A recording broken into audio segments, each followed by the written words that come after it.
Hello sir, good evening. Ito yung sinasabi mong video.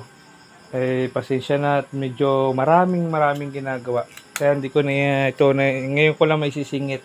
Bale, kailangan mo, ang unang-una ay di battery. Sige, bubuksan ko tong isang to kasi wala na akong extra battery. Ayan. Assuming na lang to na marami kang battery, okay, 4, 5. Ito kasi dalawa lang. Ayan. Dalawa. Wala akong pang spot welding kaya ganitong ginagawa ko. Bali, ang kailangan mo battery, tapos yung BMS. Hanggang natin ilaw. Yan, BMS, yung ganito. 10 ampere. Yan. Pwede rin naman yung apatan. Kasi ang gamit ko rito, apatan. Pagka 5 yung battery, ginagawa ko tong 6. Yan, ganyan. Tapos, dito naman, kaya may nakalagay dyan na B1, B negative, tsaka B positive. Yan, sa likodan. Bali, lahat ng positive, magkakasama, parallel collection, magkakasama yung lahat ng positive, tapos lahat ng negative. Tapos, dito mo siya ihinang sa, yung negative sa B negative. Tapos, yung positive naman, magkakasama sa positive ng B positive. Tapos ito na yung output niya.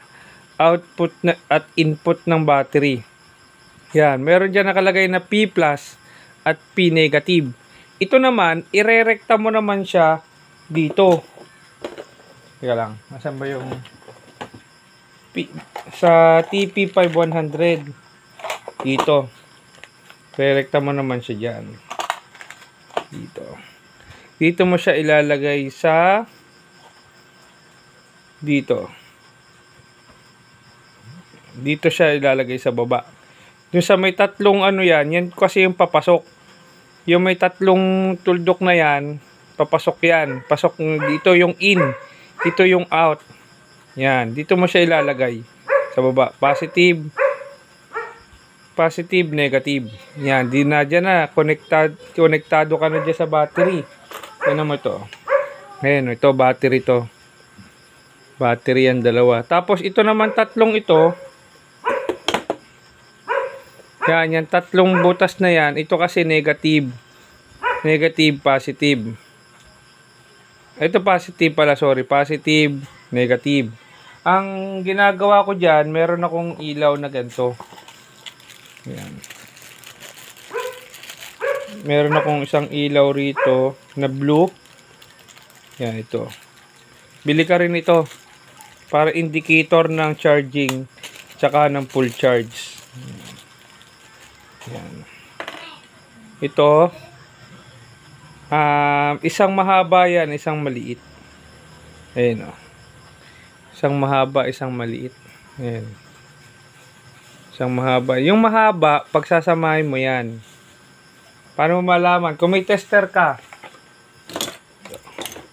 kunwari may tester ka, ilagay mo sa X1. Ilagay mo siya sa X1. Tapos, ididikit mo siya. Kung saan umilaw yan, yun yung positive, negative. Ito yung red tsaka black.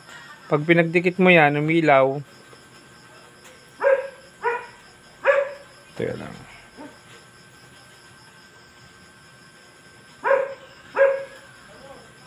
Ayaw. Ay, nahulog. Nawala. Yun.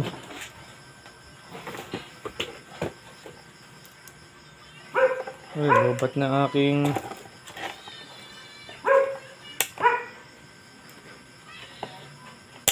lobat pa. Kaya pala ayaw umilaw.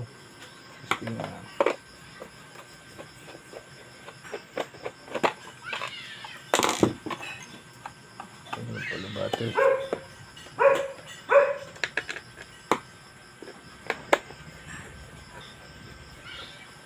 Yan. Check natin. Yan. Pag ito umilaw, ibig sabihin tama yung polarity. Ayaw. Baliktarin ko. Yung negative, yung itim, doon sa mahaba. Ayun, umilaw. Oh. Ibig sabihin, yung maliit niyan, Brad. Yung maliit, positive. Yung mahaba, negative. Ang gagawin mo naman, pagsasamahin mo yung dalawang mahaba, dyan. Pagsasamahin mo yung dalawa. Yan. Tapos ihihinang mo. Yan. Tapos, itong dalawa, kukonekta mo dyan. Kunwari, ganitong connection yan. Yung negative, dito mo siya ilalagay sa pula. Na positive yan.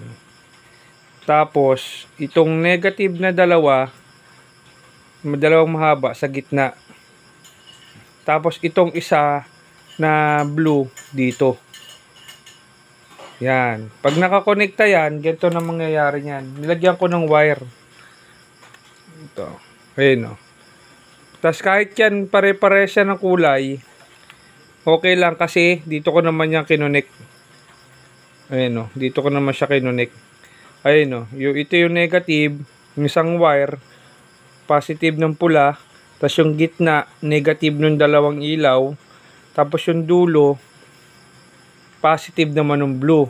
Para pag nag-charge to, red ay charging, blue full charge. Yan.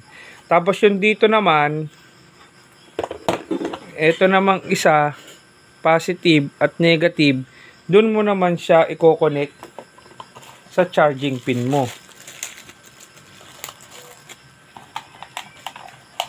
Dito mo naman siya i-connect sa ganito. Kung gusto mo DC, DC jack, ito. DC jack na ang kailangan mo rito yung sa charger ng solar. Pang solar siya. Ito. Yan. Yan. Yan. Pwede to. Ang pagkaganto ng connection mo, gusto mo dalawa, isang type C, tapos isang DC jack. Pagsasamahin mo lang yan. Negative. Sa negative, pagsamahin mo yung dalawa. Positive, tsaka positive, pagsamahin mo. Tapos yung wire niyan, yun ang i-connecta mo rito. Mag-ano siya, magpaparallel ka lang dito. Pagpaparallelin mo yan, positive sa positive, negative sa negative. Edi itong itim, itong pula nasa gitna. Nalagay mo dyan. Tapos itong itim nasa mahaba. Tapos maglalagay ka pa ng isa pang wire para yun ay i-connecta mo dito. Dito, itong positive, itong negative. Meron naman yan nakalagay sa ilalim. Yan. Edi connected ka na dyan. Oh, connected na, magcha-charge na, parang ganito na yan. Para na siyang ganyan. Kunwari, ito yung isang charger na type C. Kukonekta mo yan dyan. Nakakonekta yan dyan. Yan. Tapos, tapos na tayo rito sa baba. Dito naman, hindi yung battery, narito na. Nakakonekta na yung battery. Ang kailangan mo naman, dimmer switch. Where is the dimmer switch?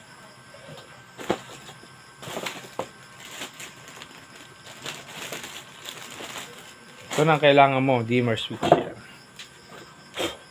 Yan. Dito naman, ito, pwede mo na dyan pagsamahin yung yung motor, di positive, negative. Ito yung ilaw. Ayan o. Ito, naka-ilaw. Tapos, paano, dito mo siya ilalagay yung positive ng ilaw, negative ng ilaw. Tapos, yung battery, nakakonekta, na galing sa TP5100. Dito. Magiging dalawang soldering iron ka, dalawang hinang. Pagduksongin mo na lang yon kasi papuntang battery, tapos maghihinang ka ulit, papunta na sa dimmer switch. Ang ginagawa ko naman dito ko na kinokonekta yung galing sa TP5100 dito, na galing battery, dito siya nakakonekta. Tapos dito, maghihinang ako para sa battery. Yan. Ito, galing to dito. Ito. Yan. Ito, galing TP5100. No? Tapos ito yung battery. Ito yung battery ko. Nakakonekta yung battery dito. Pinagsama ko yan dalawa. Ayan. Kita mo. Magkasama yan dalawa. Yung minsan, ang ginagawa ko, yung sa TP500 positive, sa B positive, yung negative nitong TP500 dito sa ilalim din. Tapos itong battery nakahinang dyan sa taas. Nakahinang dito. Para hindi crowded dito. Pero ang ginawa ko dyan, pinagsama ko yan. Ayan, magkasama silang dalawa. Tapos yung motor niyan, positive, negative dito. Yan. Tapos, sa receptacle naman, paano mo malaman kung positive or negative? Ito. Ito yung positive. Ay, sorry. Ito yung positive. Tingnan mo ilalim niyan. Ito. Tapos negative yung ground. Yan. Tapos, pag maglalagay ka naman tawag dito, nito, sa dimmer switch, para pag sinwitch mo, si dimmer switch, iilaw na yon. Paano? Di ba meron yung positive, negative. Kaya lang, kuha lang ako na. Nasaan na ang aking... Meron pa ba ako?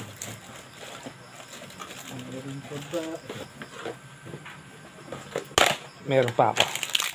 Ay, hindi ko na nga nasikaso to eh. Ito.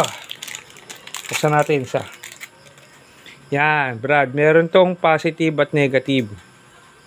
Yan. Yung positive na yan, lalagyan mo siya ng wire, hinangan mo. No? Pagkahinang mo yan, yung isa, yung negative, dito mo siya ilalagay sa negative ng dimmer switch. Hihinang mo yan dyan, yung negative nito. No?